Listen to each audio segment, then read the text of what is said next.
Tu me dis quand tu veux, Assiem, hein? Yes, sure. So I think we can start. It is already 10. Is our colleague from? Yeah, is my colleague from Catco present? I don't see him.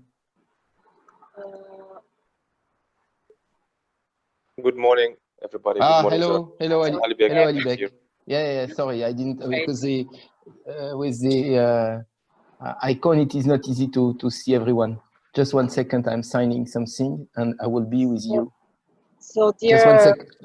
Okay, I will just start to talk to the webinar. Dear participants, speakers, welcome to the Chamber's webinar.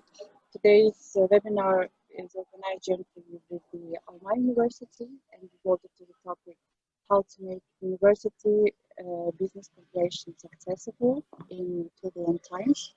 We will talk about how universities, companies, and students can interact, what business expectations are in cooperation with universities, and how to make this interaction more efficient and productive.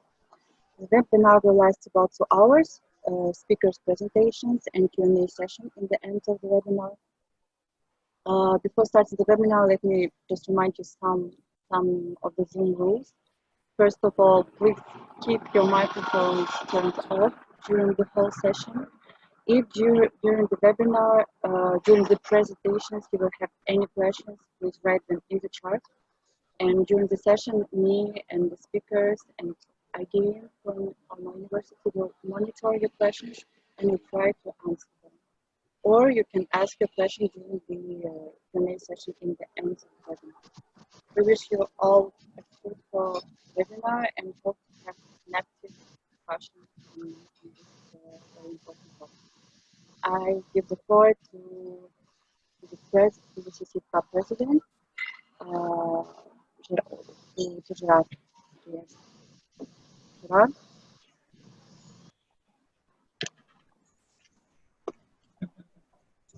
Gerard, are you with us? I switch off the microphone, sorry. So good morning, everyone. So just introduce myself for those who do not know me. So I'm Gérard Friès, I'm Catco General Director. Catco is a uranium company between French operator Orano, majority shareholder, and Kazatomprom, the national operator in Kazakhstan for uranium with 49%. I am in Kazakhstan for more than 7 years, and the topic of today's webinar is quite interesting because I have always, through my career with various companies, always worked very, very closely with university, whether when I was doing myself work in a research institute or with various companies, whether in the oil and gas or in the environment. And it is my very, very strong belief that a fruitful collaboration between universities and industry is absolutely critical, and it is mutually beneficial for both sides. Of course, universities are always looking for good partnership with industry because industry, service company, or so the commercial world, I would say, because it is the proper goal of university to train good students that will further contribute to the economy of the country where they are working. So it is really the future of the country. And probably for companies, it was not seen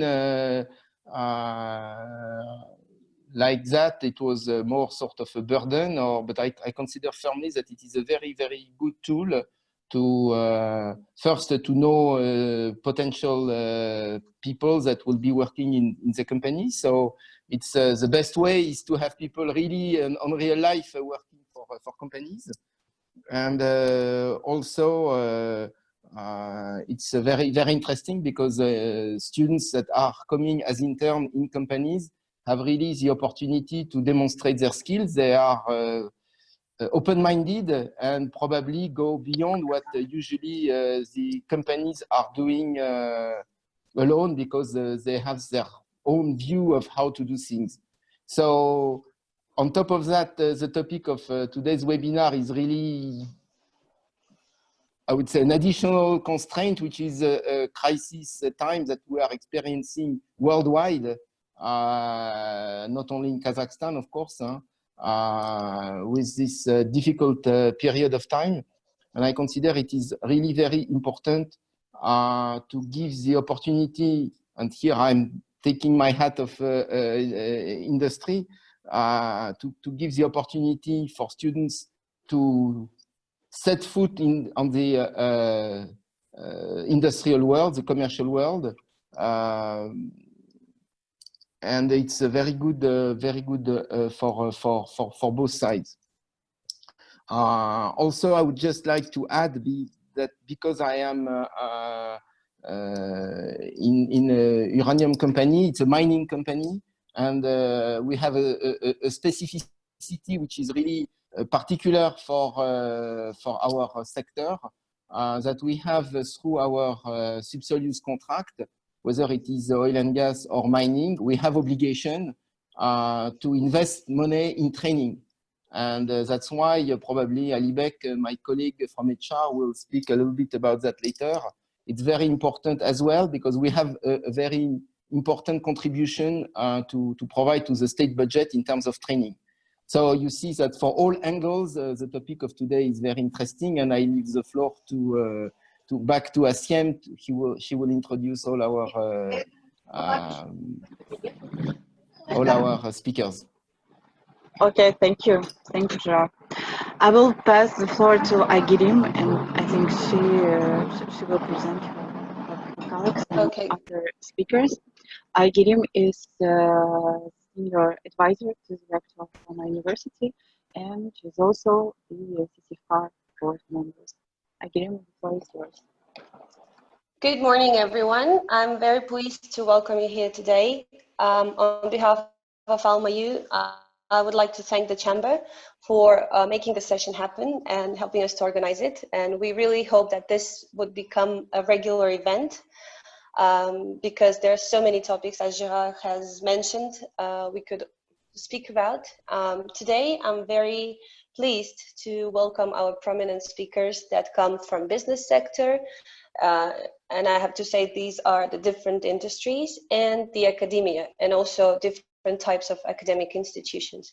The reason why we had brought these people together is that they could share a very valuable insights on how the cooperation could work and how it's actually done these days, especially in turbulent times, as we mentioned in our topic, with the COVID pandemic.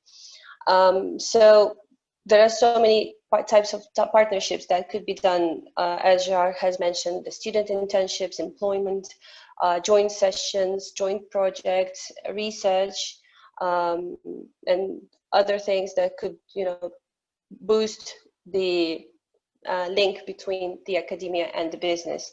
So I'm very glad to present the very first speaker from AlmaU today is Dr. Akmaral Altalieva.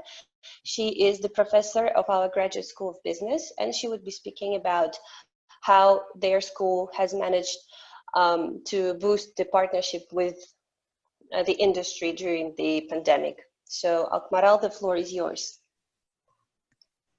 Good morning, dear participants, colleagues. It's an honor to start this discussion, and thank you for inviting us to share our case. So let me share my presentation. University Business Partnership in VUCA reality, case of Graduate School of Business, Almaty Management University. A couple of words about our business school. We deal mostly with, we run mostly MBA and DBA programs and executive short-term programs or part-time MBA programs. You can see that we still are the only AMBA accredited higher educational institution in our region. And we have other different signs of our intent to be internationally recognized business school. What did we do during pandemic? And so first I would like to start with the challenges we've faced this spring and summer. Of course, first talking about the university itself, it was time of impetuous transfer of educational processes into online format. And we did it for more than 3,000 students in a couple of days. And then after that, of course, we dealt with problems raising from that very fast process of transfer, and then managing improvements. It is still going on process, you can imagine.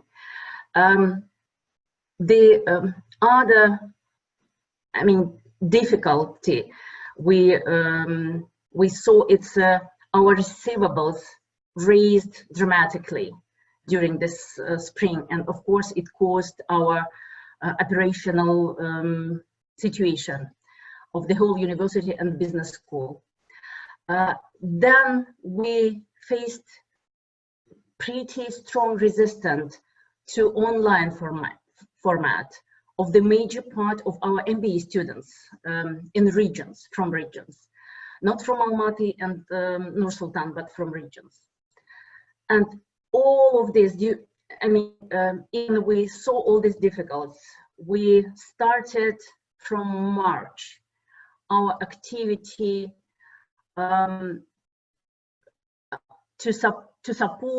intended to support our partners, clients, and society. And here you can see 3 blocks. First, it's a business life hacks project.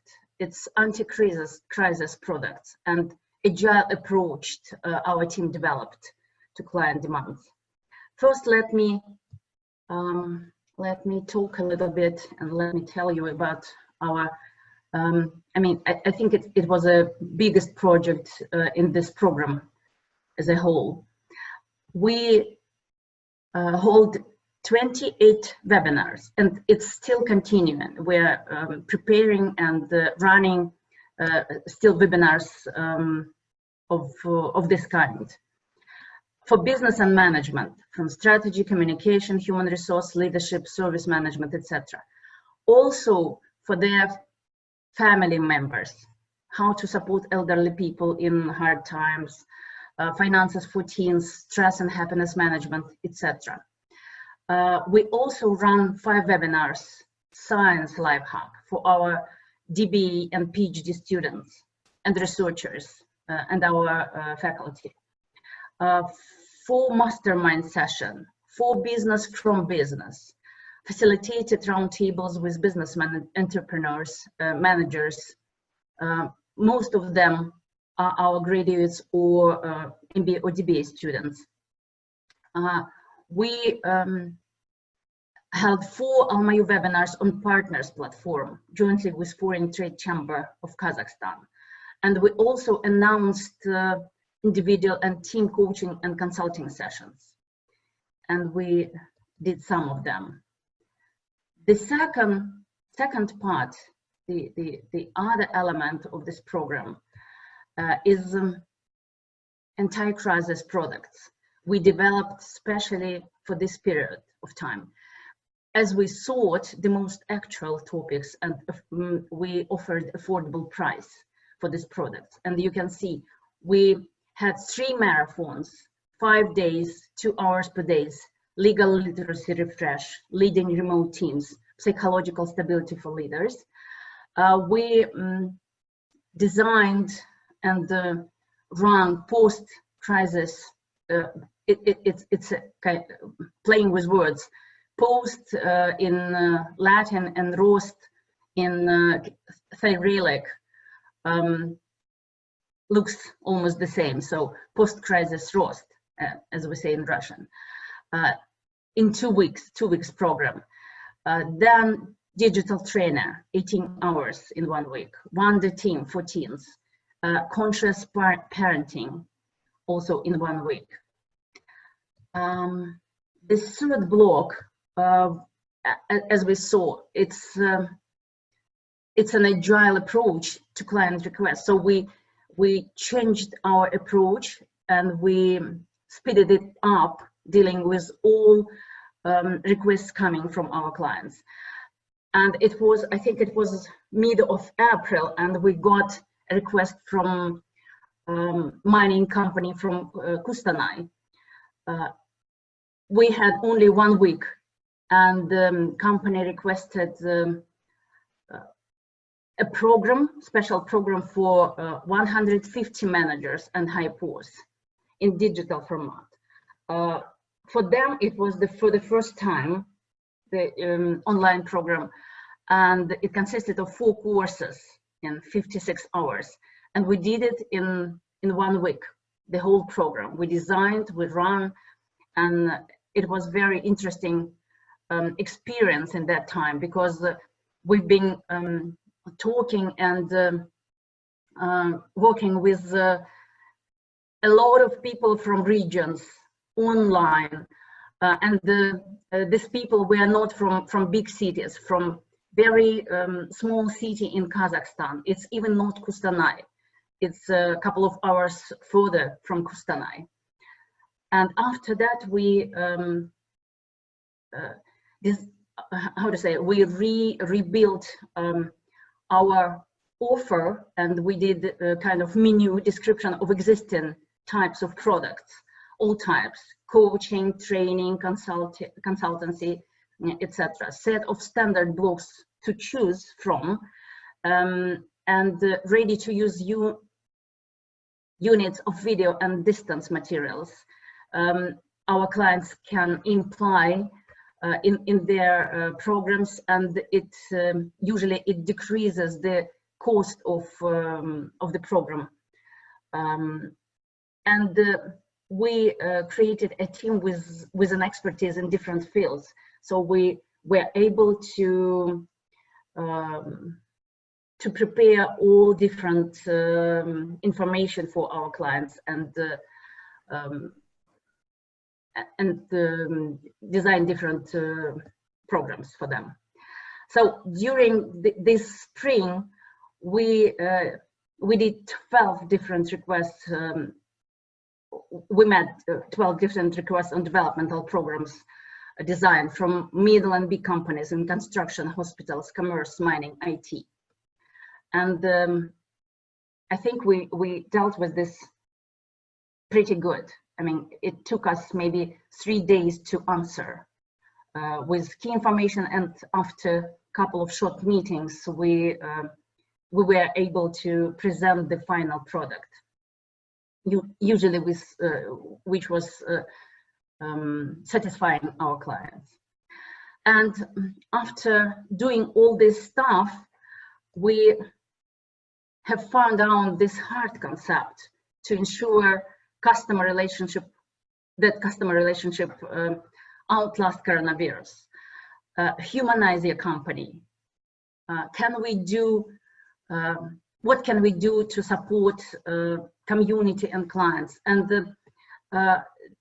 this question was very, touching for all our faculty and our employees, because as you can see, in a couple of months in spring, we had more than 30 different webinars, and plus maybe 10 different other different activities to support society or clients. And of course, all our teams, we were working for free for most of these products. And it raised, I think it raised our morale inside of Graduate Business School. Educate about change. Most of our quarantine products were intended to do this. Assure stability. We're here. We are the same in our best. What we try to communicate, to say, to announce to our employees and our clients and the society. Revolutionize offerings, new topics, new price, new format, new terms, tackle the future, new researches, new knowledge, new partnership. So we have found out that we actually did according this formula of the hard concept. And what did it bring us at the end? Maybe not at the end, but we're still in the process. We have supported clients to stay sustainable, to keep them our clients, demonstrated ability of the university as an expert and value knowledge creator. We have tackled new quarantine and post-quarantine demand in informational support and educational products. We just have shown saying by doing. We supported Almayu's mission, vision, and values, and strengthened corporate culture. We tested new products, and now we are pretty sure what future demand will looks like in the future. So what we did for our clients and for the society brought us maybe even more than we shared with others. So this is all for now. Maybe any questions? Thank you very much, Akmaral. I suggest we ask the questions afterwards, if you don't mind. Only if it's a very short question. Anyone? Okay. Well, thank you very much for giving us a great example of how a business school can respond very quickly to the needs of the business. That was really a very good case. And I personally visited some of the webinars that were very useful. Thank you. Our next speaker is Nazım Arzimbetova. She's the director of our Career Planning and Alumni Relations Office. She will be speaking about how our younger students, the bachelor level students, transit from studying to employment, including internships. And we also have, together with Nazım, another speaker, Nazım Osirbayeva. She's the head of talent acquisition from Home Credit Bank. She is representing our partner company, and they will be sharing their case of how to cooperate between the academia and the business. So I give the floor to the ladies. Thank you.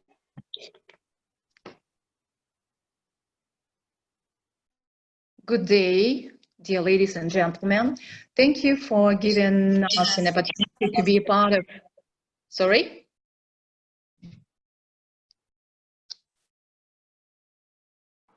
I'm sorry, do you hear me?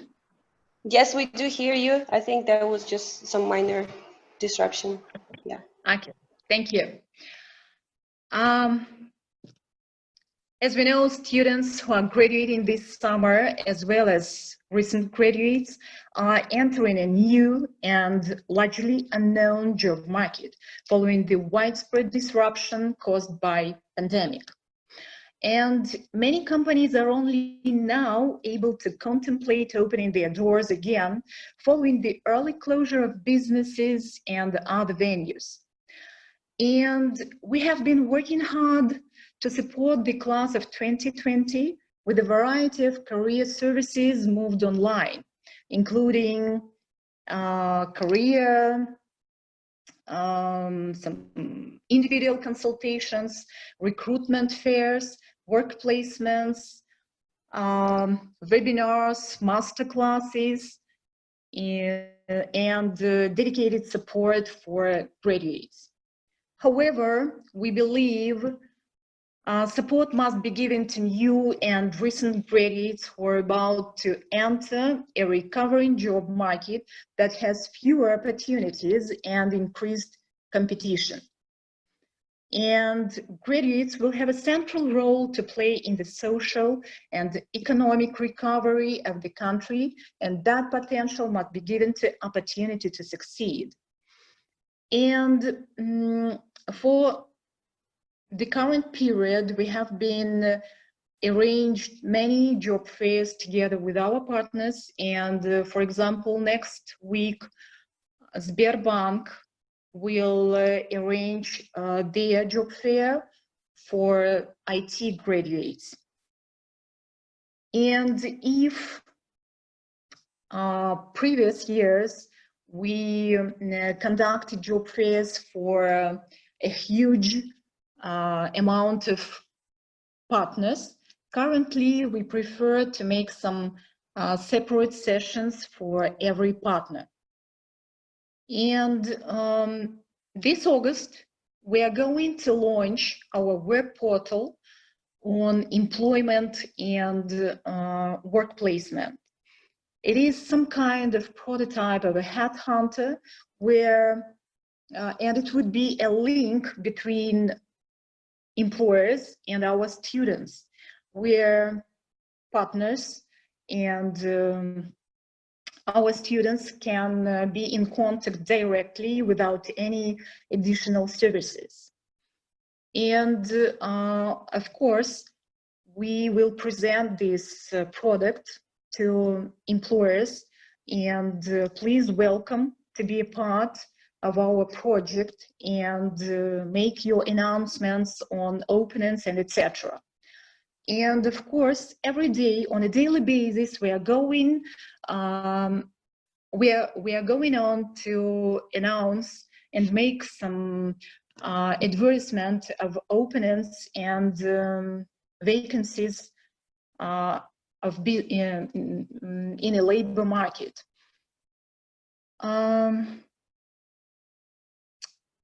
We have developed a program, a special program on transit from study to employment for our students, and we are inviting our partners to be a part of this project and to make recommendations and advices to how to make this program more efficient and more effective for both parties, for both sides. And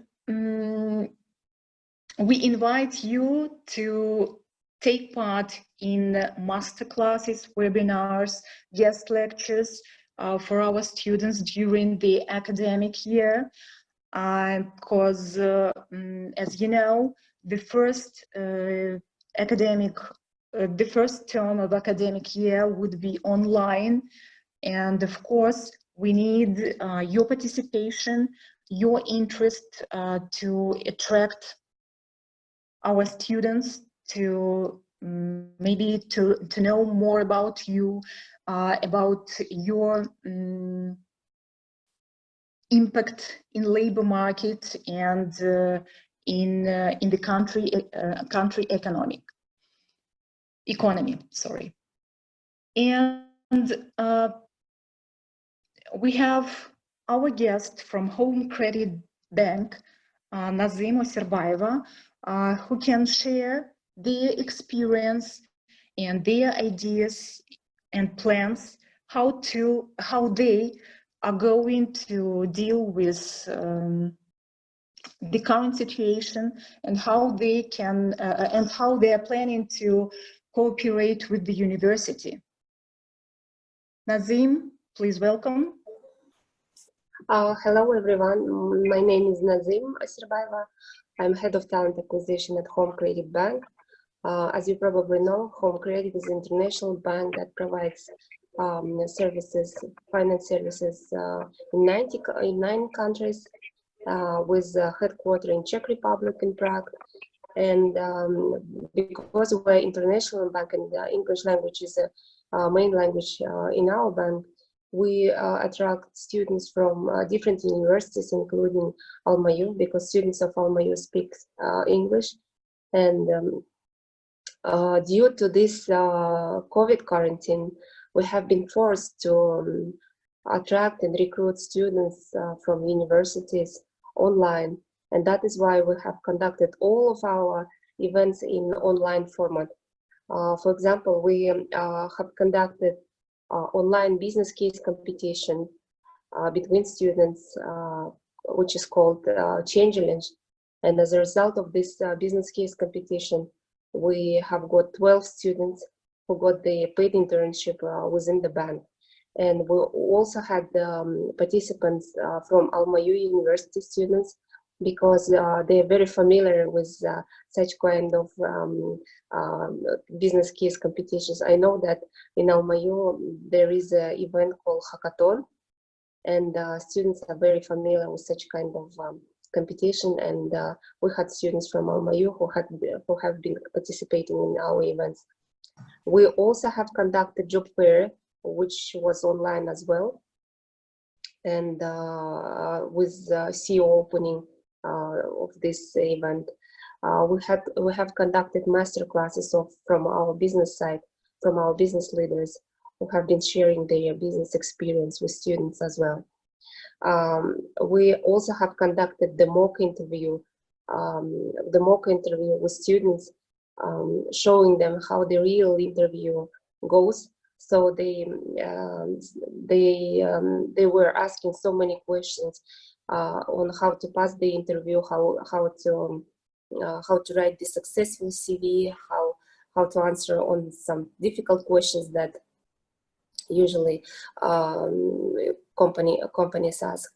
And that is why we have conducted all of our events online, because of this COVID and quarantine issue.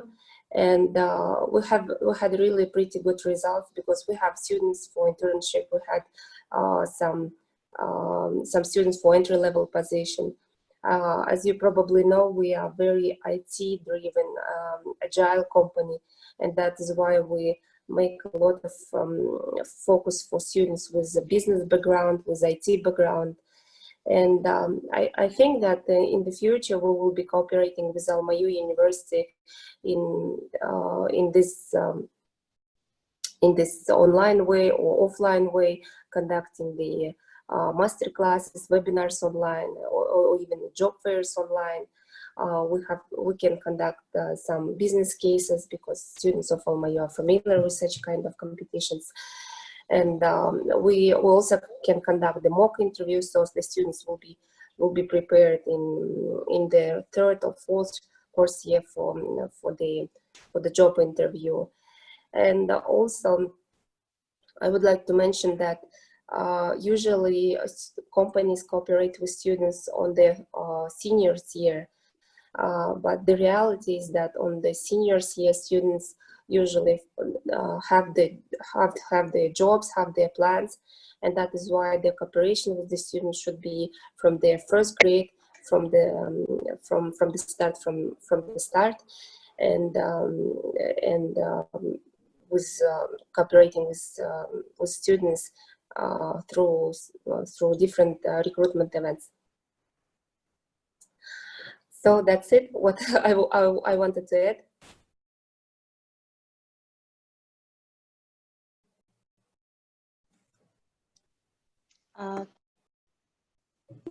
Thank you very much, Nazım. Both Nazıms.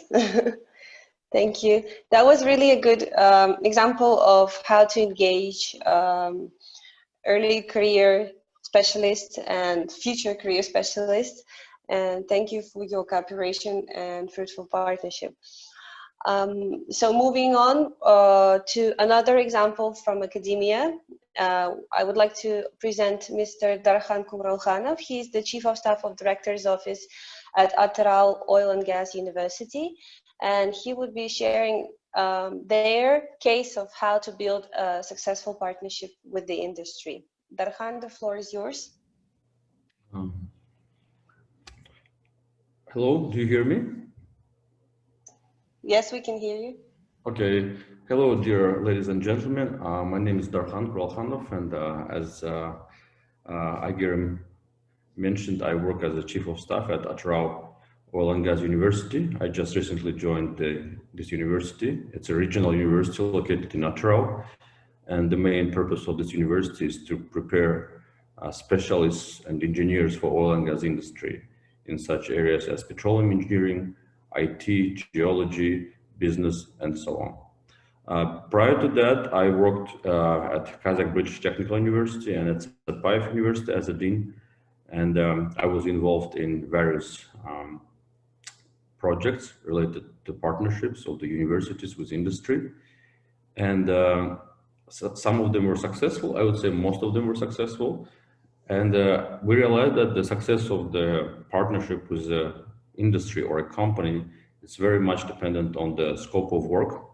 So what you put there as a scope of work. For example, with some companies it's internships, with another companies it's a job placement, or some companies they're very good at providing scholarships for outstanding students, or gifts. For example, they provide their softwares, IT infrastructure, and so on and so forth. With some companies, we work on the updating and improving our educational program or training services. So as you can see that there's a various ways of cooperating between the universities and the companies.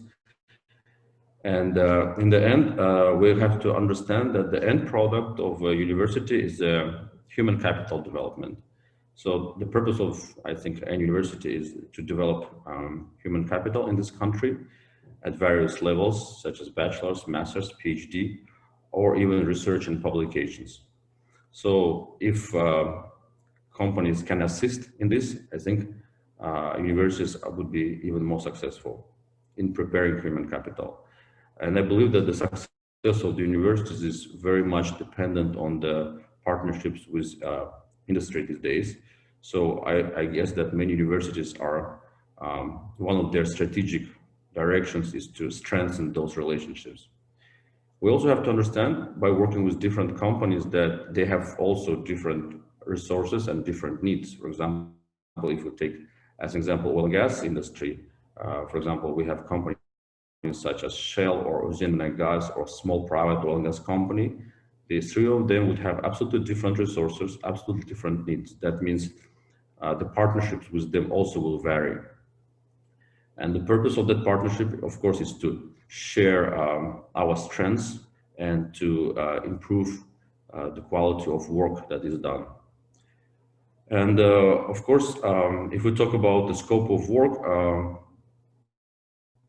for example, if we go, for example, from internships and job placements, the higher the scope of the work, there's more risks, and that would require more resources. For example, there was a project with World Economic Forum and the 4 biggest oil and gas companies at Sapaev University. That was a big project, a 4 years project, where we tried to transform the educational program over there. And that was a big project and was run as a project management. So it was really good. Or as an example, for example, the company Shell, they basically worked with a PhD student at the university, and they asked her to do a research, and after that they sent her for a year to US to continue that research in the area that they were interested. And of course, the recent things that we are looking into is industrial committees. At KBTU, we have the industrial committees, which is very active, and we also have industrial committee here at Atrau Oil and Gas University. And we see industrial committees as a platform where we meet with directors of companies twice a year. And during those meetings, we basically twice a year decide how we're going to cooperate, where we can help each other, basically. So it's a very good platform to share ideas, to present what we as a university have accomplished, and what are our needs for the next year or so. And also during those platforms, we think together with industry how to improve our master's and PhD programs.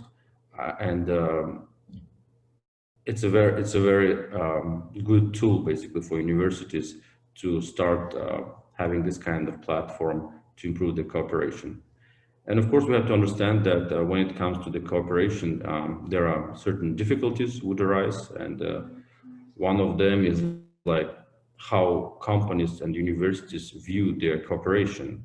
Is it a constant, like 3 to 5 years partnership, or it could be a one-time action? Or this cooperation, is it a part of the big strategy, or is it a part of the tactics to basically fill the requirements for the short-term needs? And of course, we need to understand that the companies and universities, in order for the partnership to be successful, they would need to allocate resources I mean, this part of their staff, they need to put into their agenda, into their planning. And of course, the main thing, the last but not least, is that there must be a champion. There must be a champion in a company and in a university who would always remind to the other stakeholders about this partnership. Otherwise, considering the short-term vision and working on the operational things, people sometimes forget that by working together, we can achieve a lot more. So yeah, that's basically the observations that I observed by looking at the project that we worked. I hope that this information would be helpful for the members, for the participants of this conference call. Yeah, if you have questions in the end, I would be happy to answer. Thank you. Thank you very much for your presentation. Indeed, that was very interesting. I would like to give the floor to our next speaker, Mr. Albek Azinaliyev. He is the Senior HR Business Partner at Katko, and he would speak about the business expectations on the cooperation with the local universities. Albek, the floor is yours. We don't hear you. Good day. Can you hear me now? Now we can hear you. Yes, Okay. yes. Good day. Hello, good day, dear colleagues. Thank you very much for inviting me for this session. Today I'm going to be sharing with you about the perspectives about the expectations from Katko when it comes to business cooperation and better placement of students within the organization. So let me start off with the presentation. So our expectation on experience of cooperation with the local universities consists from the 4 chapters, and let me start off by the introducing our organization. And Almagul, I seek your help in terms of helping me to walk through this presentation, since I'm now connected through my cell phone and do not have the possibility to run colleagues through the presentation. Would you please skip to the 3rd slide?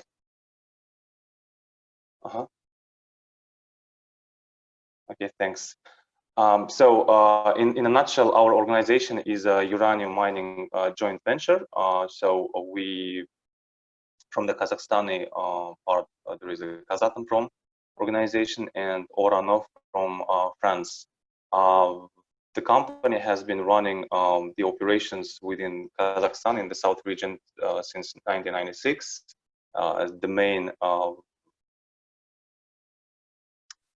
aim of the company is mining of the uranium, and we do invite students into the organization. So it is not about only inviting students in terms of, you know, the specialty that comes from the mining, that relate to the mining, but also we do we are open to invite students all over Kazakhstan, from the Kazakhstan, and it doesn't really matter when it comes to the specialty. We are very flexible, so we can either have students like for legal, for HR, for finance sections.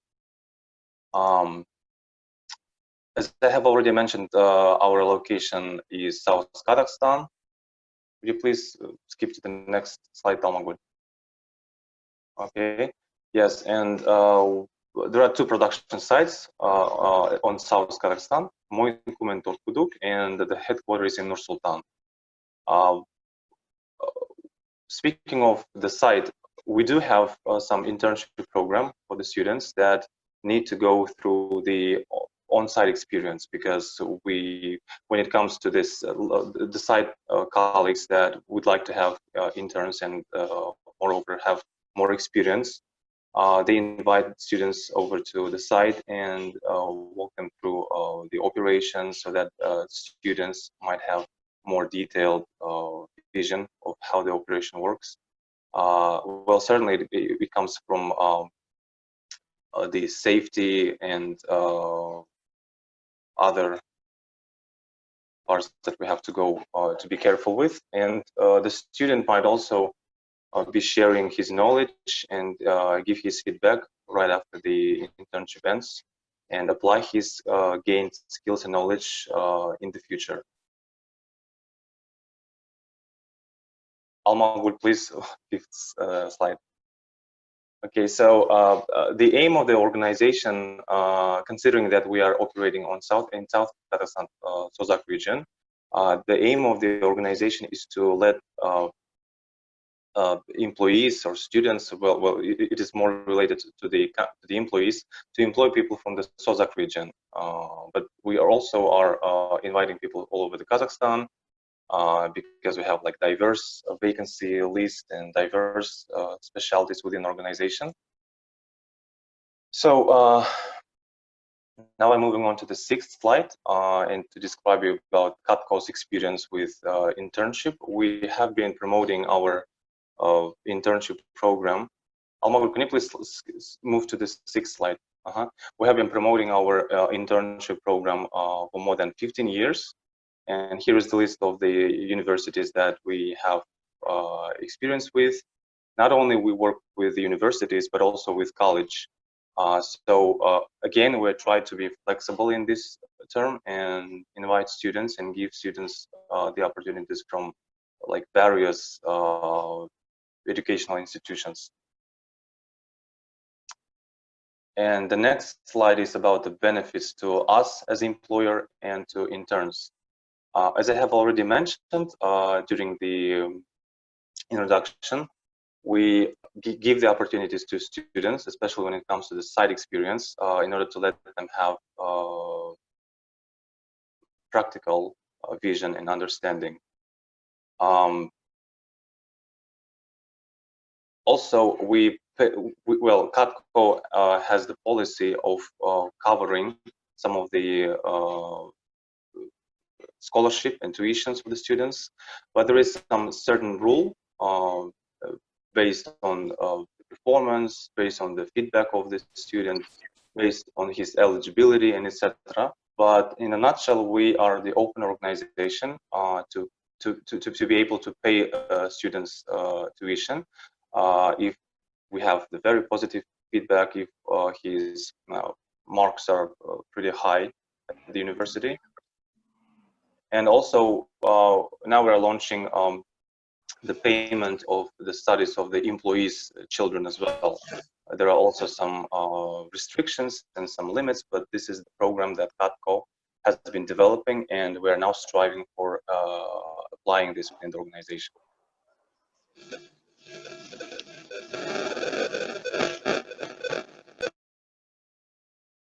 Alma, would you please move to this 8th slide? Hello? Okay. So I would like to talk about a little bit the challenges that we have been facing lately. As I have already listened to my colleagues in the previous sessions, we are no exception, and we also have been facing difficulties ever since the coronavirus, and most of the students, most of the internship program has been not as effective as it was prior to the pandemic. So, for example, our employees, not only internships, but also employees are now on the remote work, which means that we still do apply the students' program, internship, and etc. But we do not have the opportunity to give them the hands-on experience when it comes to the site or office, and also there is no availability for neither employees or students to visit the site. So this is the main challenge we've been facing so far. That is why we consider that cooperation with universities was a lot more effective prior to the pandemic, but we hope that we will be resolving this situation in the nearest future. And another challenge that we're facing is that some of the universities expect us to be more flexible and expect us to invite from around like 30 or 40 students in a row. But unfortunately, this is not very feasible for us at the moment. It doesn't seem to be in the future, because the main aim of inviting the interns is not only to give them the opportunity and to report back to the university, but also to walk them through the organization's activity. So that is how we set the person, assign so-called like mentor or coach that will be sharing the knowledge. And from the physical and from the professional standpoint, it is not feasible for employee to be handling activity with like 5-10 students.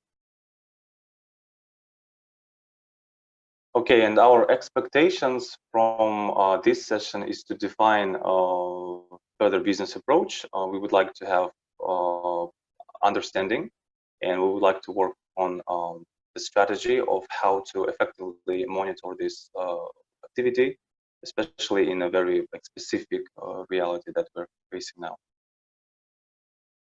Well, in general, that's it. If you have any questions, you can go ahead or ask me right after the session. Thank you very much, Alibek, for giving us the insight on what the business actually thinks about the cooperation. I would like to give the floor to Ms. Christine Bouteiller.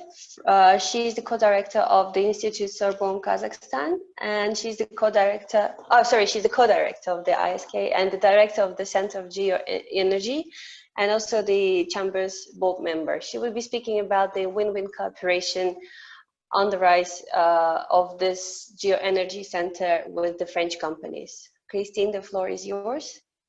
Thank you, Aigerim. Can you hear me, everybody? Yes, we do.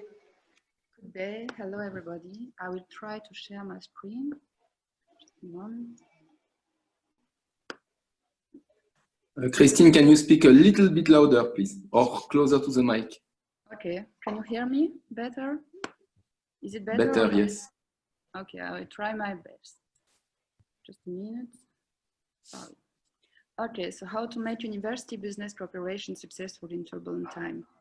To start with, a couple of words about the Institute Sorbonne Kazakhstan and the Center Geoenergies, which are not quite famous already. So the Institute Sorbonne Kazakhstan was born from a presidential initiative in 2014, and from now on, it benefits from a strong support from the the French Ministry of Foreign Affairs. So we originally were created as an institutional partnership between Abba University and the University of Paris-Sorbonne Cité. So the Institute Sorbonne Kazakhstan is located within the University Abba. We, very broadly, we have a shared French-Kazakh co-direction. I am the co-director for the French part, and their students can study international law, international relations, economics, management. We are very orientated on social sciences, humanities, and economics. We have more than 500 students studying at the Institute, and every year we have quite a specific educational pattern. We invite French teachers from our partner universities, and every year we have more than 20. And since we are currently developing some new programs, we have more and more French teachers invited every year. We have currently a comprehensive course offering with 4 joint educational programs and double degree programs in partnership with high-ranking French universities. For the year to come, we will be able to offer a double bachelor degree in law with the University of Lorraine, a double bachelor degree in economics with the University of Poitiers, and a joint master program in international studies with INALCO, which is our historical partner, and a joint master program in economics and law with the University of Lorraine.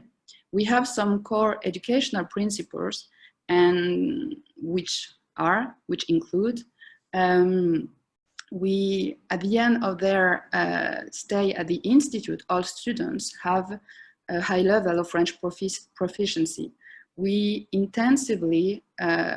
Our students intensively learn French language 5 hours a week, and from the very first year of their studies at the Institute. So you can start the Institute with no prior knowledge of French language. You will learn French, and you will be able to learn some other thematics in French within 2 or 3 years. And this is a problem with the turbulent time that we are facing. We are very adamant to ask students to go to France for at least one learning mobility. And this is part of our new principles. If you are to get a French diploma, you need at one moment to go to France and to just fit within the culture. And last but not least, our programs are very competitive. It means that when you enter the institute, you will have the Kazakh program and the French programs. Everybody will follow the Kazakh path, but not everybody will get a French diploma at the end. There is a selection all along the years. As for the center, of geoenergies, this center is located within Al-Farabi National Kazakh University. We have more than 10 years of experience in the development of educational and scientific joint programs. And here our thematics are more natural sciences, mathematics, chemistry. So we are focusing for now on the master level. So we will have for the year to come 4 double master degree programs, one in mechanics and energy with the University of Lorraine, which is taught in France, while in France,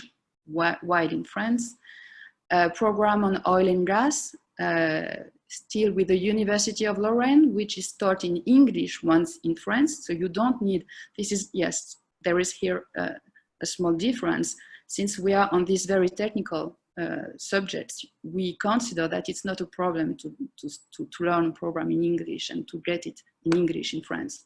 The most important is to gain the competences there. We will have a new program on fundamental mathematics with the University of Reims and a new master double degree program on applied mathematics, still with the University of Reims. So here, again, we have a standardized educational pattern. The first year is in Almaty, and we invite some French teachers. They teach some very intensive modules there in English, of course. The third semester is a learning semester in France. So you get to enter the master program in the second year. And the fourth semester is dedicated to an internship. It can be in France, in a research laboratory, in a company. It can be also in Kazakhstan, in a joint venture, in a French company. It doesn't matter, but it's a compulsory internship. And within the center geoenergies, we have quite close and regular ties with French business as Stratco and Total, joint venture in fact, but we have some very regular cooperation with these companies. I will talk about it further. We have elaborated kind of a philosophy, which is we need to work with companies on the basis of a win-win partnership. And so we just did a little bit of brainstorming and we came to the conclusion that the advantages for universities is that if they cooperate with companies, they get world-based educational programs, which will be designed to meet the current needs of labor market. You can't invite that. You need some external output to understand what is really needed right now on our territory or on this specific territory. So you need to keep in touch with companies just to make your programs stronger. As for universities, we implement professional training and we try to attract a new audience through our short-term programs. So we are working, for instance, in the Institute Turbulent Kazakhstan, we are working on universitary diploma universitaire. It's a very French concept. It means that it's kind of a short program that is designed by universities and that is not validated by the French government. It's just designed for a specific purpose by universities. And at the end, you get a university diploma, which is in fact equivalent to kind of a certificate, but from the university, the French universities. So we are working on these very flexible programs, and within these programs we pay attention to the fact that we need to offer some courses that will meet the demands of the companies. We also try to develop applied research programs in cooperation with economic actors through scholarship programs for students involved in joint PhD programs. We have in France the capacity to conduct some PhD research in close partnership with companies. It means that the student will write his PhD paper, and at the same time, but on a subject that is very interesting for one company, and in exchange for that, he will work for the company. So it's a shared partnership on the research. The student is kind of employed to conduct his research on a specific theme, and the company will fund his research. And yes, although we can offer new perspectives to master and PhD students through social media dedicated groups. When you get some when you're in close relationship with business, you can benefit also from their social media groups. And this is a big advantage. As for business, I think that one of the main features is that they can contribute to formation programs that will fit within 1 year, 2 years, their exact and specific needs, which is a bit advantageous. When you don't need to train, well, at least when you don't need that much to train the young employee, we just entered your company. It's a huge amount of time that is, I don't know, wind.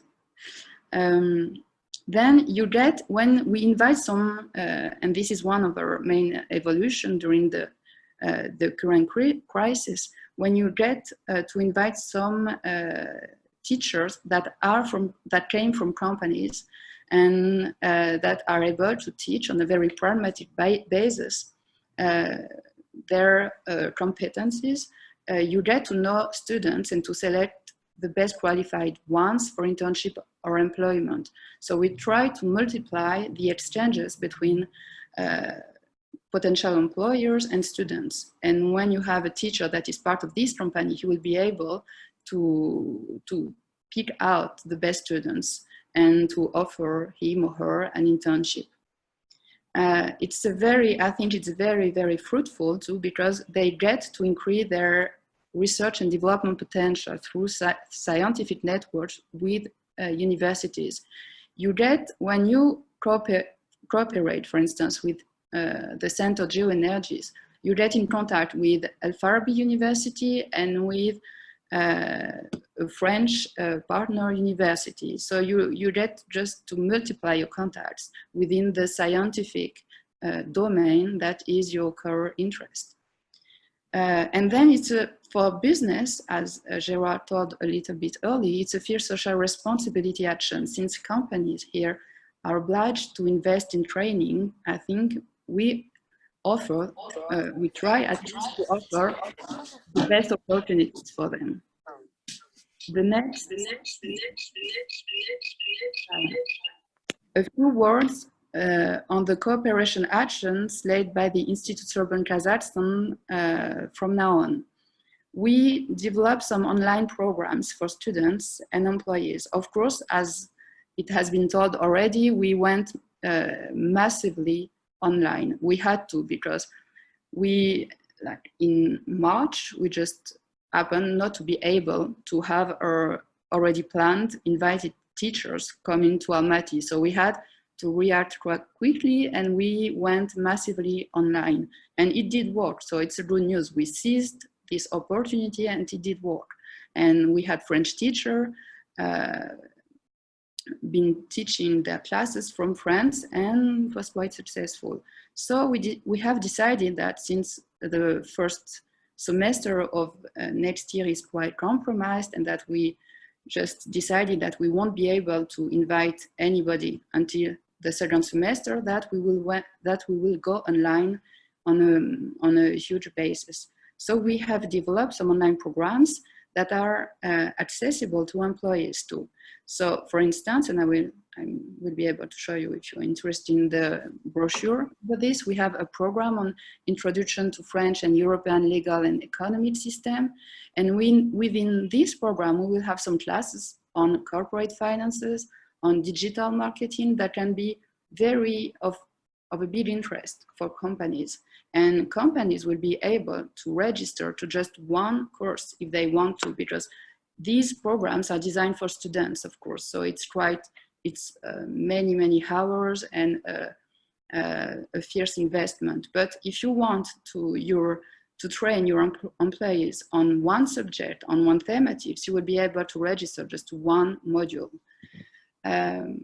Within the Institute Sorbonne Kazakhstan, we have day-to-day exchanges with the CCIFK in order to put French-speaking students and employers in contact. So we are regularly contacted by companies that would be very interested to hire some French-speaking students. Not only French-speaking, but students who will be able also to understand the French culture and the French professional culture. I think it's a bigger set for companies that share this culture.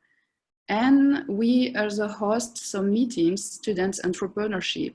We have some teachers in economics, for instance, that open a small business, a cafe, for instance, and they have to share their experience. So we try to organize, as soon as we get the opportunity, some of these meetings, just a real life experience. Tell me more about your job, tell me more about how did you open this business and how did it work? Did you open other business that didn't work? And so we try to share some very real life experience, which is sometimes lacking, I must admit, in the educational programs. Cooperation action led by the Center Geoenergy. So we have a long-term cooperation with CATCO. We organize some annual field trips in Torkuduk. And yes, it was part of this crisis. We couldn't this year. Usually we sent 20 to 30 students for a few day trips, and we couldn't do this in July this year. So for now, we have decided to postpone it because really it's impossible. Some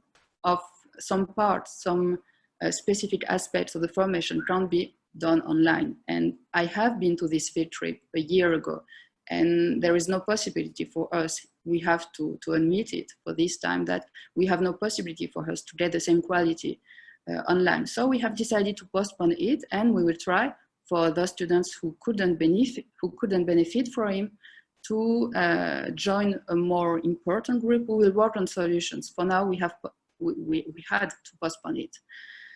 We also have day-to-day exchanges with the CCIFK in order to put our students in contact, and we are very glad to have many graduate students that did an internship in Krakow and that are now working.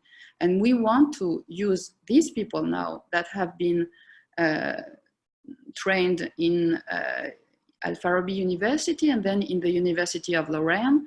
And they are our graduates, and we will be very eager this year, since we will not be able to invite all of French teachers, to get them as invited teachers within our programs.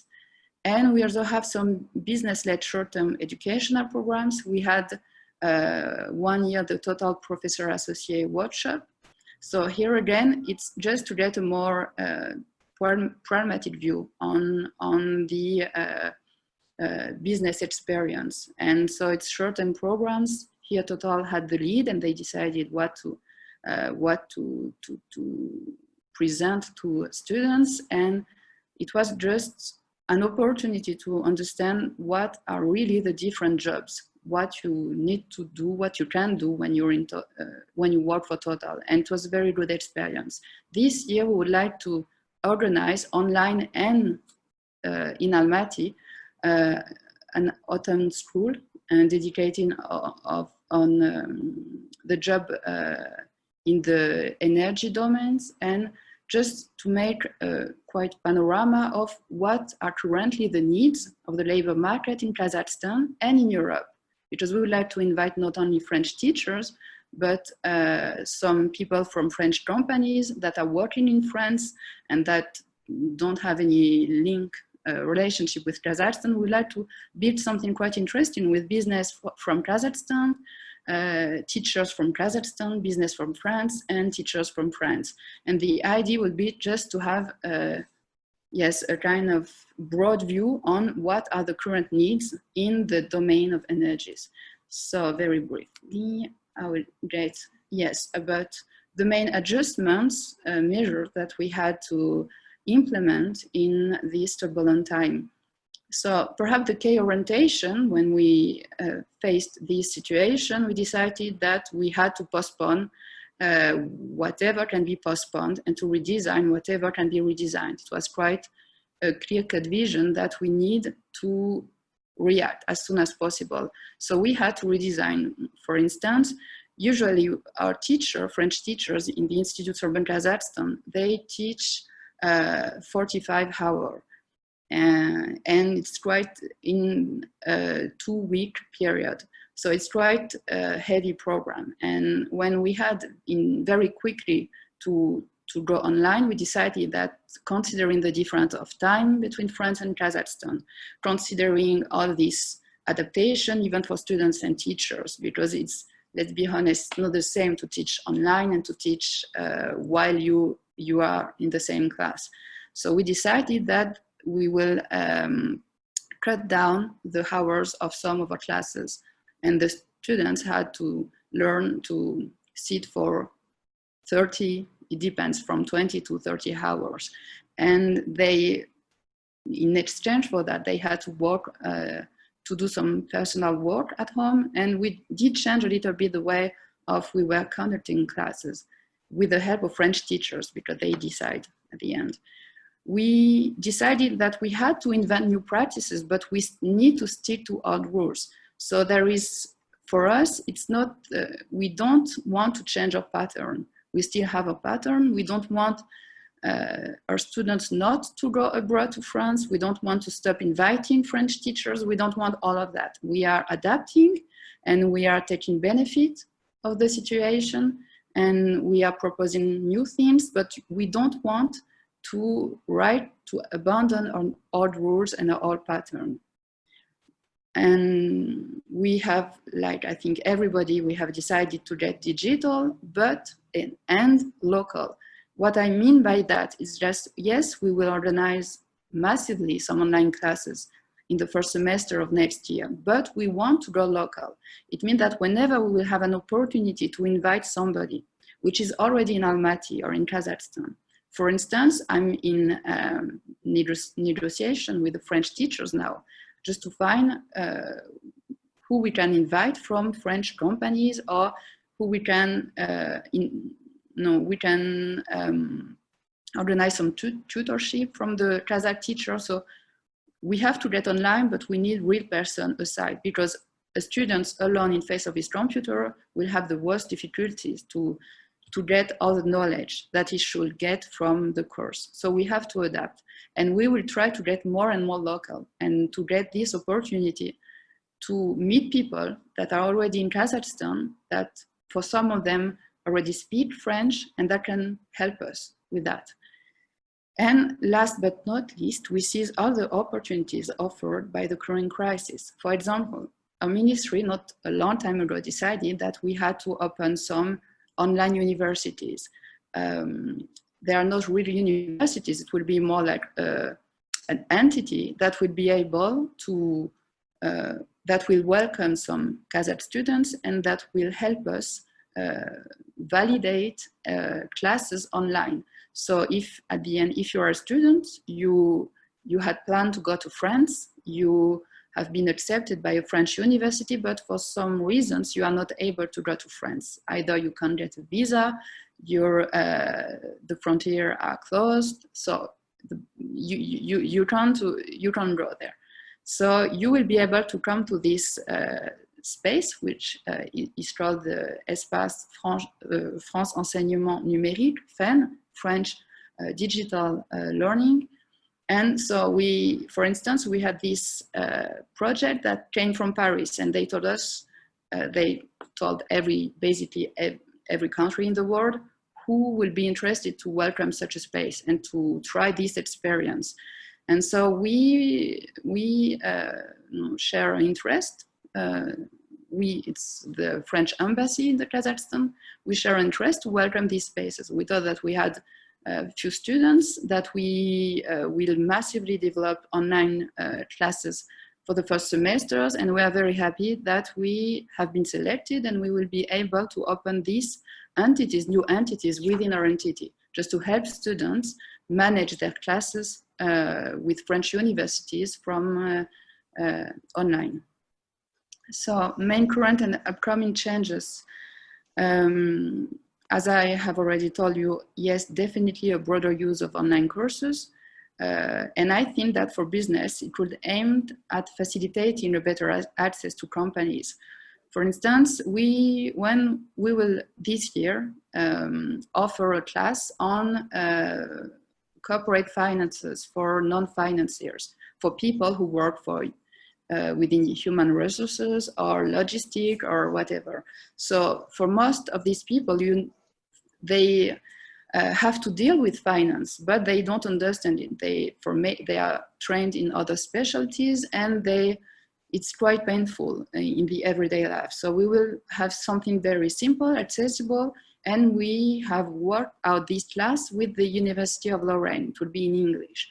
And for instance, thanks to this online course, we'll be able to have people from Nur Sultan, from Almaty, from even some far away located companies, and it's very flexible. It means that the employees will be able to stay at work and to have the class while they're at work. They don't have to commute or something like that. So I think it's very interesting for company, this part of our evolution. Christine, I'm very sorry. We are a bit limited in time, and I would like you to kind of finalize if possible. Thank you so much. I have already talked about digital marketing, so it's okay. I have already talked about increased number of invited teachers from local private sector, so that's okay. And the last one, the Center of Geoenergy will this year become a French Kazakh Institute of Science, Technologies and Energies. And within this project, we will ask companies to take part of the process, of the daily process, and to be part of the board of directors and board of education. So this is a new step. We will co-elaborate an educational structure with the help of companies. That's it. Yes, last but not least, I'm sorry, I had a quote. Yes, Jean Monnet, which is the founding father of the European Union, I think it's a very adapted quote. Men accept change only in necessity, and they see necessity only in crisis. So I think we are on the right path. That's true. Thank you very much, Christine, for a very detailed and valuable information on how does your organization work with the business. I would like to pass on the word to our next speaker, Mr. Baurjan Shalbayev. He's the founder of a very interesting project called Leadership KZ. And he would speak about his success story and how to build an education platform for academia and business. Baurjan, the floor is yours. Thank you very much, Agim. Yes, so can you please turn on the option to screen sharing? Yes, Almagul or Asim, could you please help? Yes, 1 minute, Almagul will help you. Mm-hmm. While we're waiting, dear participants, please ask your questions in the chat service provided here. And if it's a specific question to a specific speaker, please indicate so.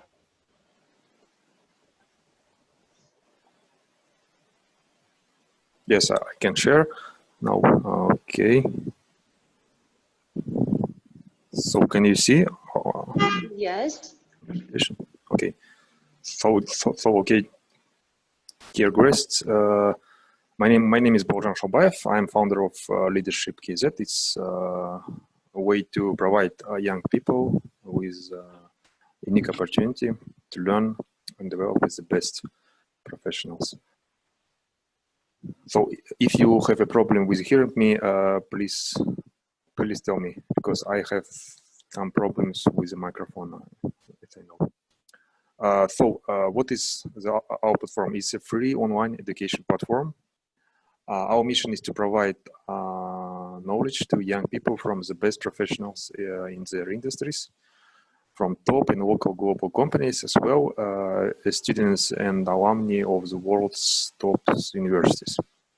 So as you can see, our teachers who provide online lessons are from such companies like below, and universities as well, and also from top largest local Kazakhstani companies. So okay, let's go next. What is the problems of graduates and employers that we see, and we think that our platform can solve? Is graduates they usually don't know how the companies work. Also, could be a problem with the skills and knowledge gap after the university graduation. And also there is a lack of knowledge about the recruitment process as well. The same employers, they have usually they have a big employer branding among students, and a lack of knowledge about career opportunities. Also, they usually, HR departments spend a lot of working time to train juniors. It's HR departments and line managers. Also, it is a long and costly candidate selection and recruitment process, so it takes a lot of time and funds. What is the problems in our opinion of universities and tutors? So universities, some of universities have a weak university brand. They have outdated, sometimes also have outdated academic programs and low cooperation with business. As a result of this, it's low graduates employment rate. So the tutors have the problem with creating online course as a critical skill in our conditions of global quarantine and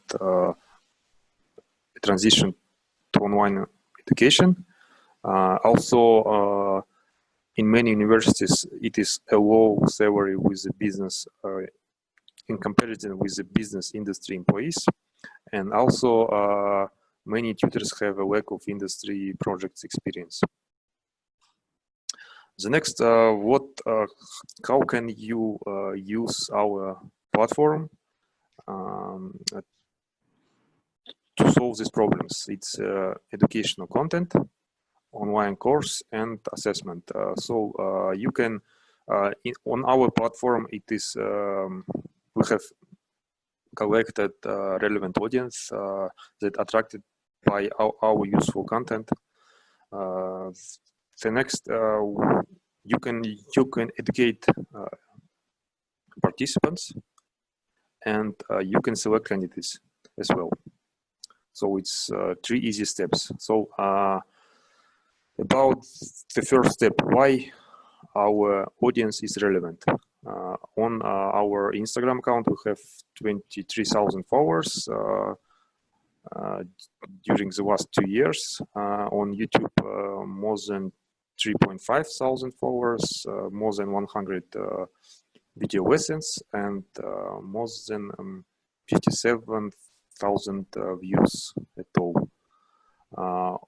On Telegram, we created a channel with the 2.6 10,000 followers, and also for communication among participants, there is 5 chat groups where you can share your useful links, ideas, knowledge as well.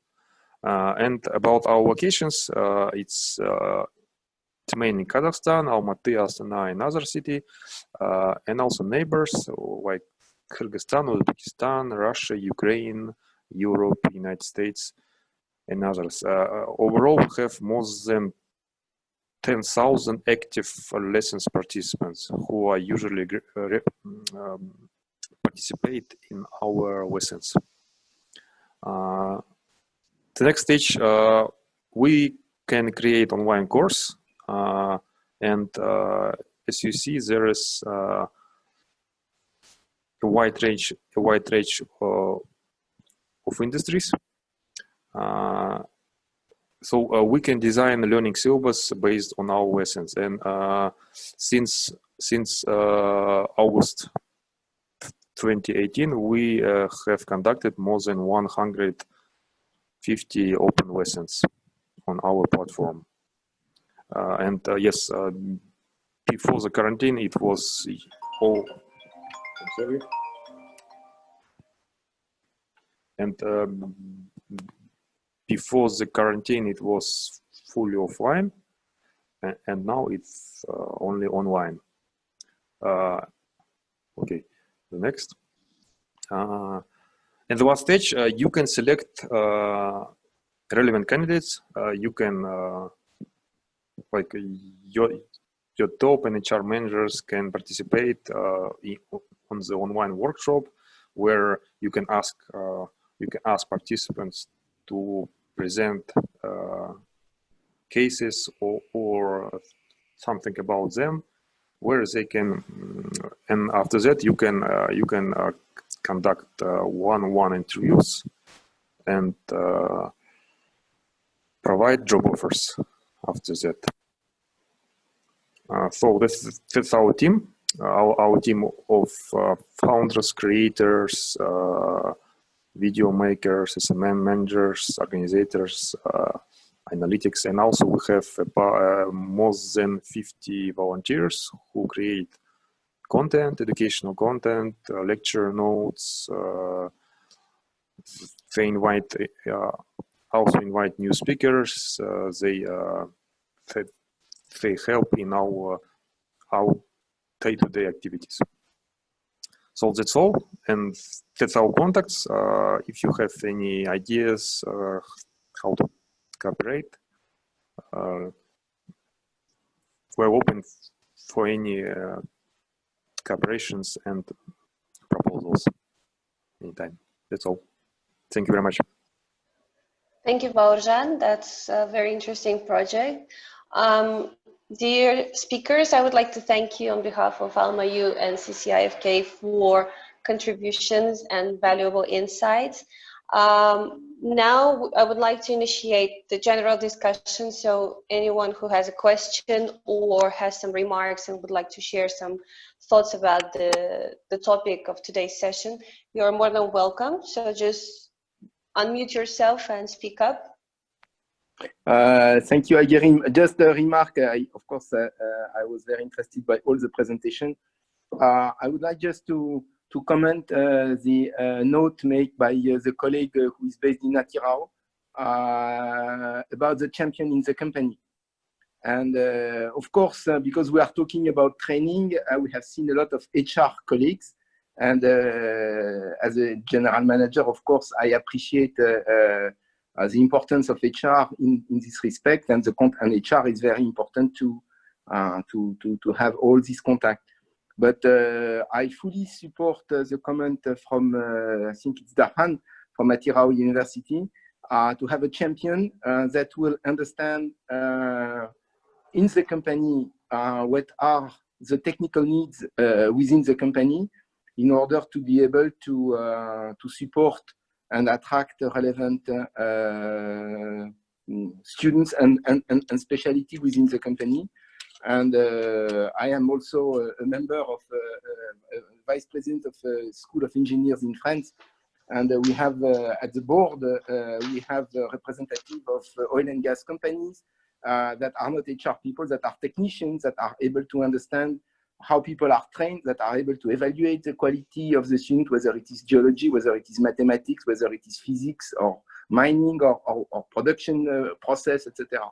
So I think it's very important that university has not only the contact with HR, but has also the contact with the technical people. And on the other side of the fence, from the company side, they need absolutely to identify someone that will be the contact person and a sort of focal point for all the relation with the university, and not necessarily an HR person. So that's my comment.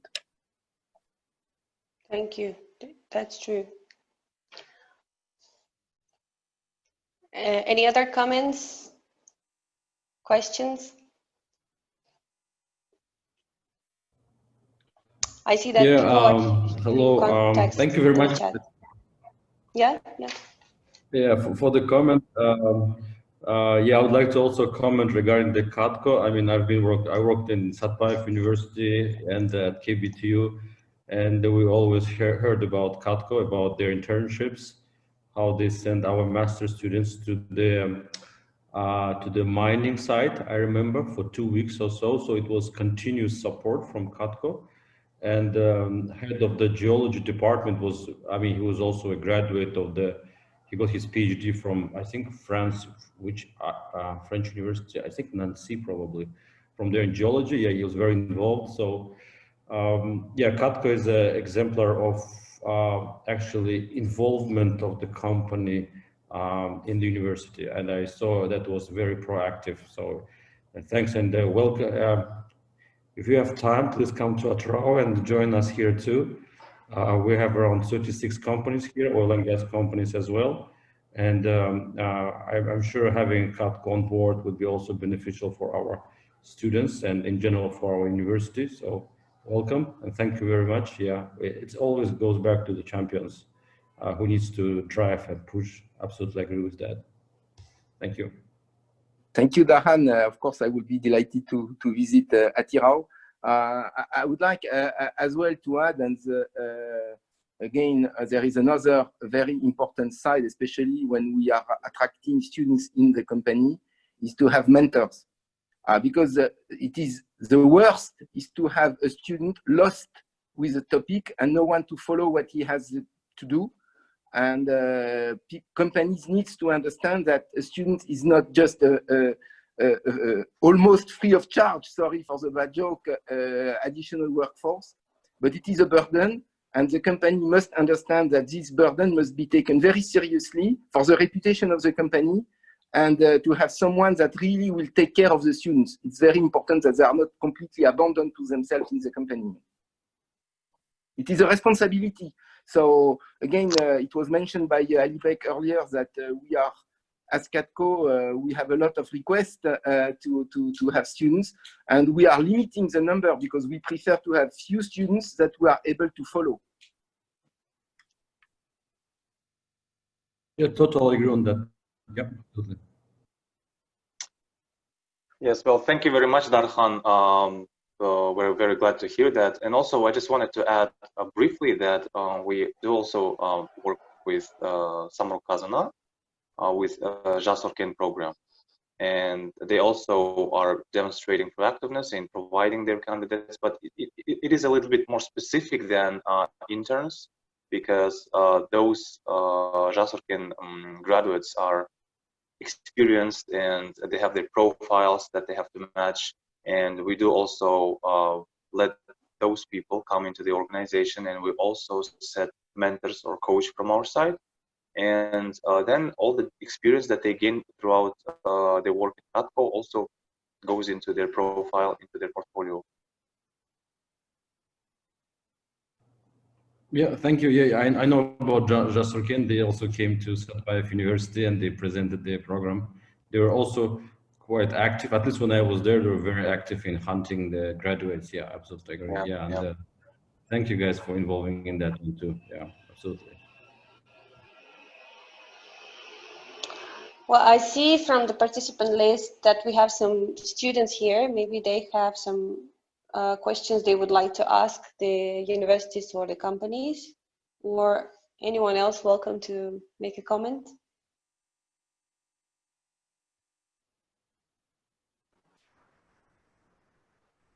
No? Everyone is shy? All right.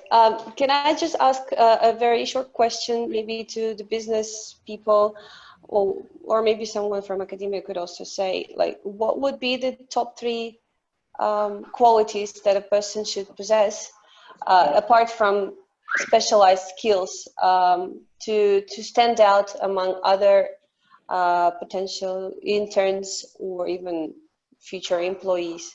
Like, what are the top 3 qualities that a person should have that you guys always look for in a student? I can reply, Aigerim, because I have many students, including when I was a tutor of PhD students. I think it's creativity, enthusiasm, creativity.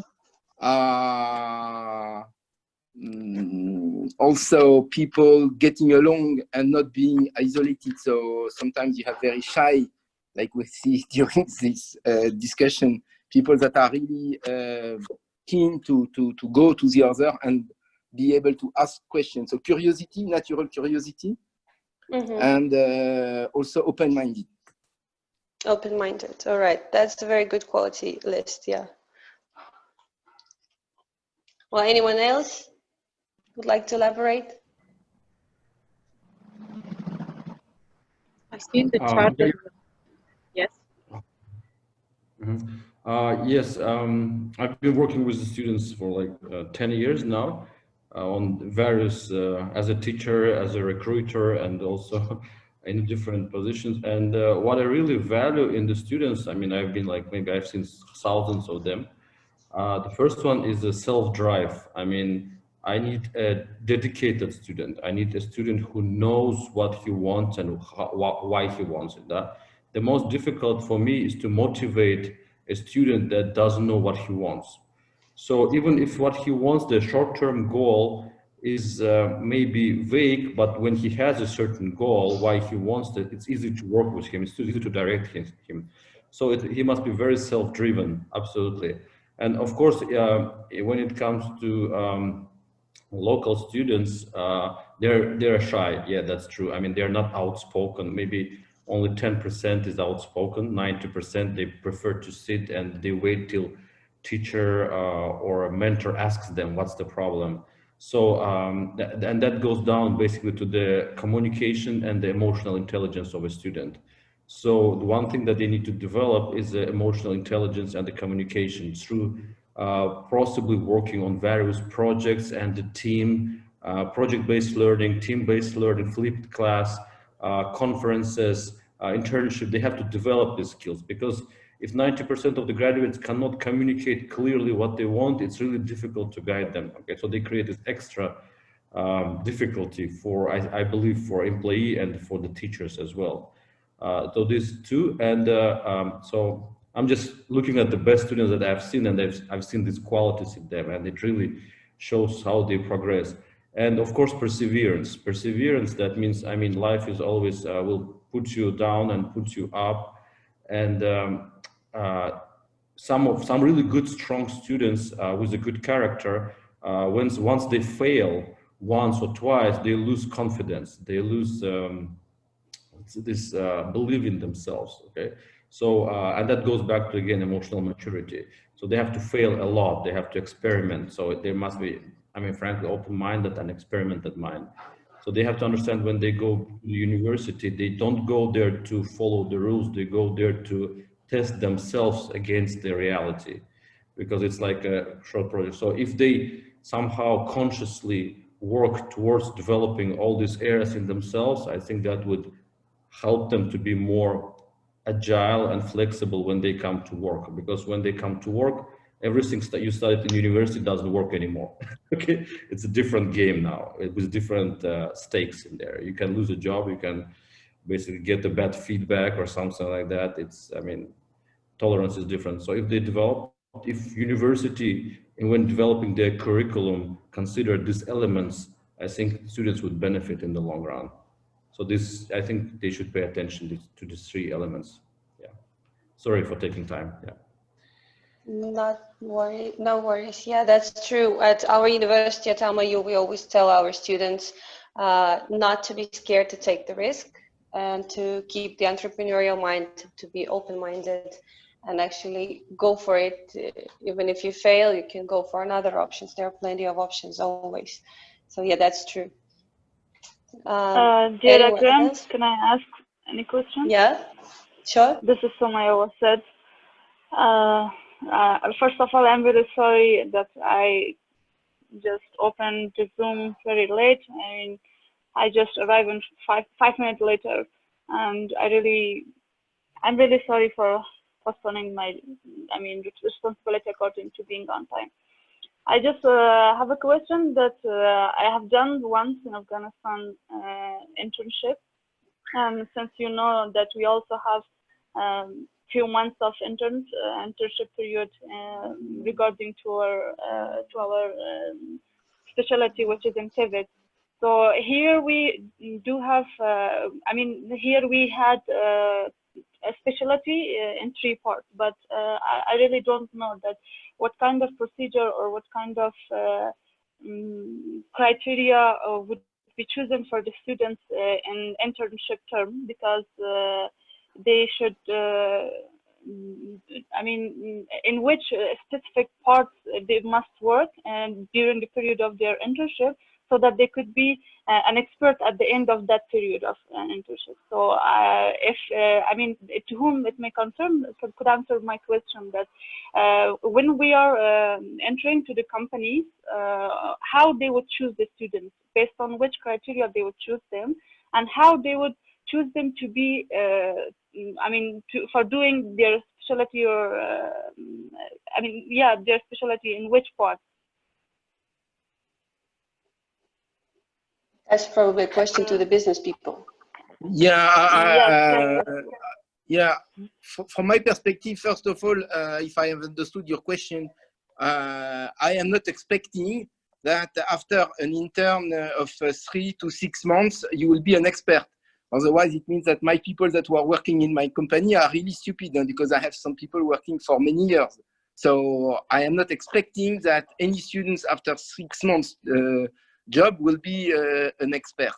What is important that he will gain, he or she will gain experience and be able to demonstrate the ability to understand the subject, provide good ideas, even new ideas, but I am not expecting that it will deliver a miracle solution. Otherwise, I have really a problem internally in the company.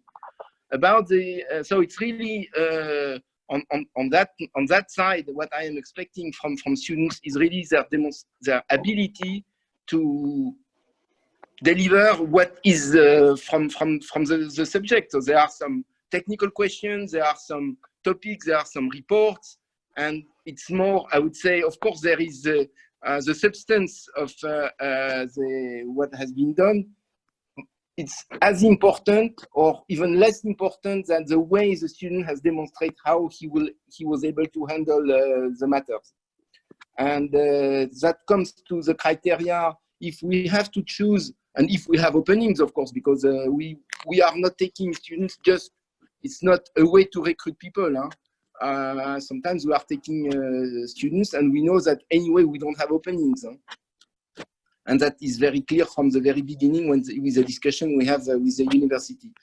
But I think that if there was an opportunity, I will consider both aspects, of course, the technical results, but more importantly, the human behavior, the way the topic has been addressed, etc. So, well, I am not an HR, but clearly a recruitment is a fit between a need of a company and the candidate qualities.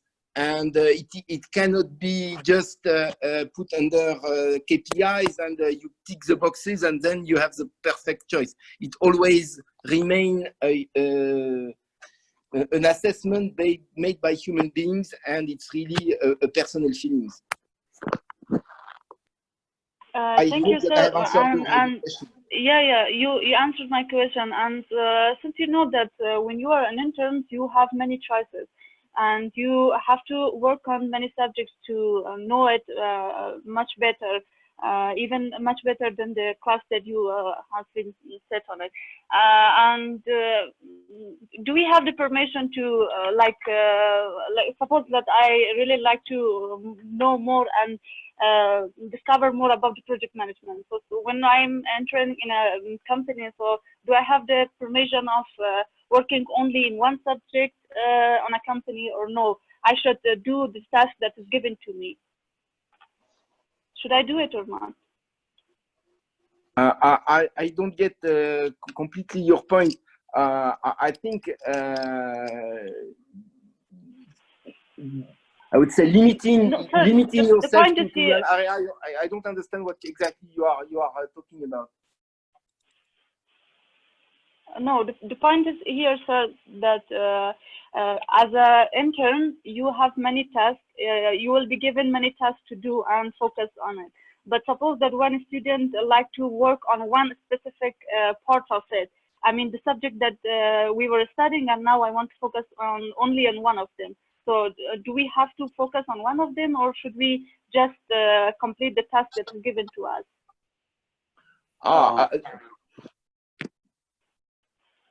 For me, when you sign an intern, the subject has been defined between the university and the company. And if the student accepts the intern, it is not to do only one out of, so it's not open bar. Huh? So you have to address what is in the topic. And in general, the subject is well described. Yes, can I also please add a little bit from my side? I'm HR representative from Katko, and yes, say if our approach was to invite students from the university, and just to tick off the boxes as Gerard has mentioned, yes, probably that would have been our approach. But you see, we do interview the candidates too. I mean, yes, okay, if we select some students for a short-term internship, we understand that the possibility of employment is very low. But again, the reason why we interview them, the reason why we sign the contracts with them, just like with the generic employee, is to have business relationship, and we want to give the student very broad possibilities. I mean, we don't want to keep him limited just because of his specialty, just because of his profile. Of course, it depends on his performance as well. If he's performing and he demonstrates that he can go a lot more broad than his profession, than the task that he was given, we can actually see and we can qualify the candidate that he's one of the bright ones.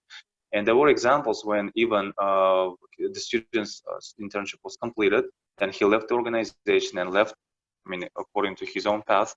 But we kept that candidate in our mind, and once the positions opened, like assistant, some junior level positions, we contacted those persons and let them come to the company as an employee.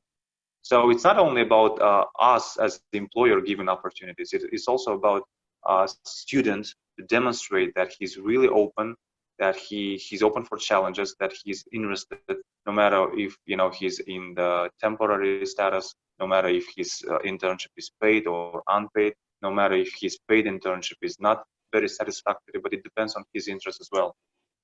Unfortunately, as Darhan has mentioned, and I absolutely agree with him on that subject, is that most of the students, they have a disbelief that they will be given a chance to be employed with the organization.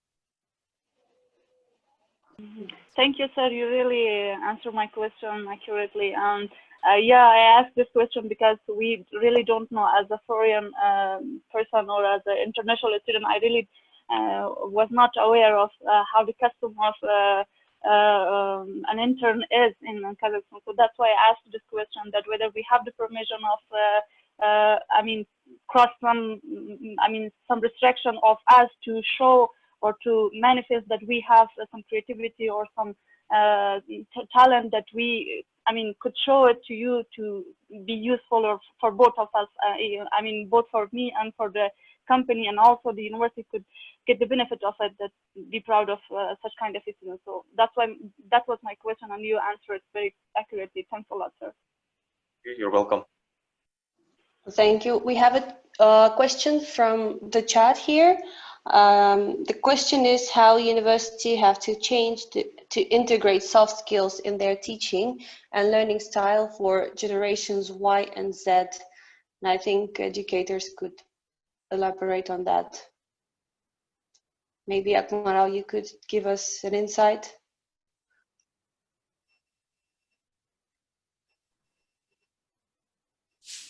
Perhaps I may have some ideas about that. Yeah, sure. We developed some extracurricular activities in the Institute Urban Kazakhstan, and no, this is, yes, as an example. So we have some clubs of some talking clubs in French. So it's to practice French language, of course, but also to be able to lead the debate and to have some arguments. And so we have some role games and things like this. I think it's quite useful when it comes to social skills. We also organized some simulation exercise on the model of the United Nations.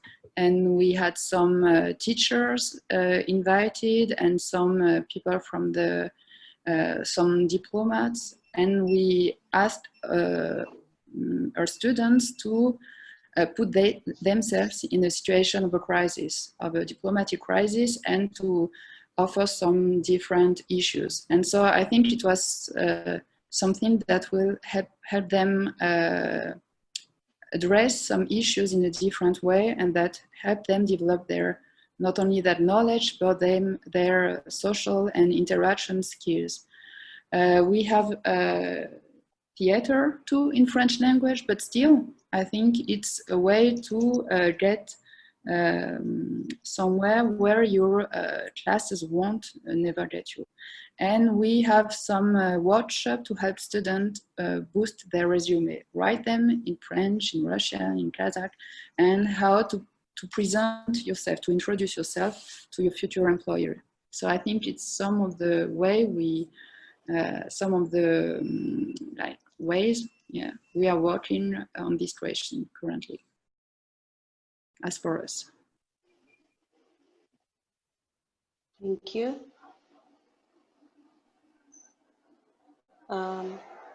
Yes, Ayrim, I'm sorry, I missed your question. Now I saw it in a chat. And as we, in Graduate School of Business, we deal with, not with Generation Z yet, but with the Generation Y. So I would say that maybe a couple of years ago, we introduced coaching as a method of development our MBA students, for example.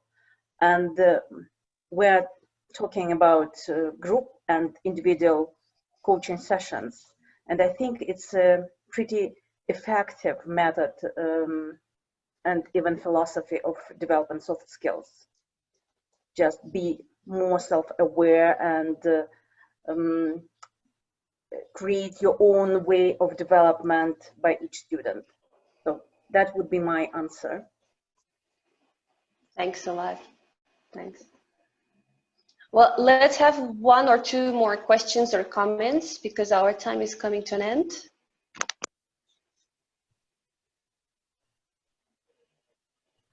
Anyone else?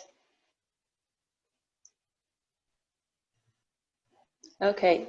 Well, if there is no one else, then I would like to thank all the participants for joining us today in this session. That was the first experience for both AlmaU and CCIFK to organize a session on this topic, and we would love to continue that at some point and maybe invite more diverse speakers and audience.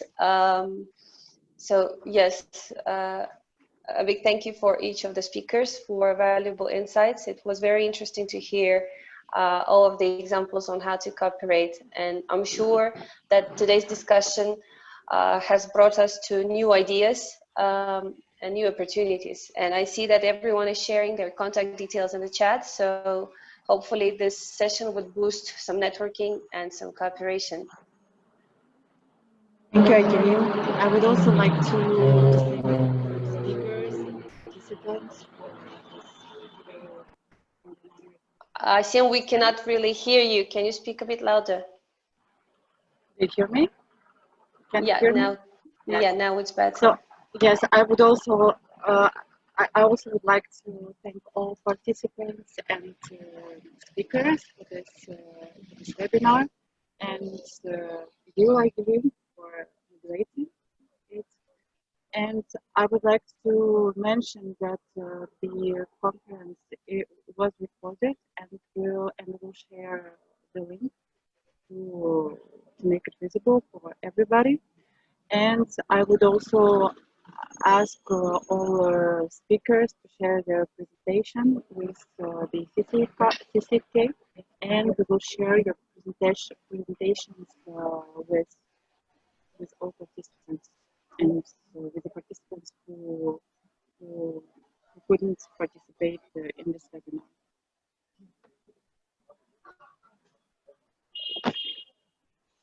Is it okay?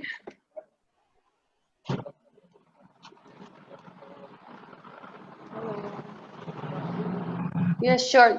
That's a good idea actually to share the presentations with everyone, because maybe some would have more questions they could ask and approach everyone personally. Thank you very much, everyone.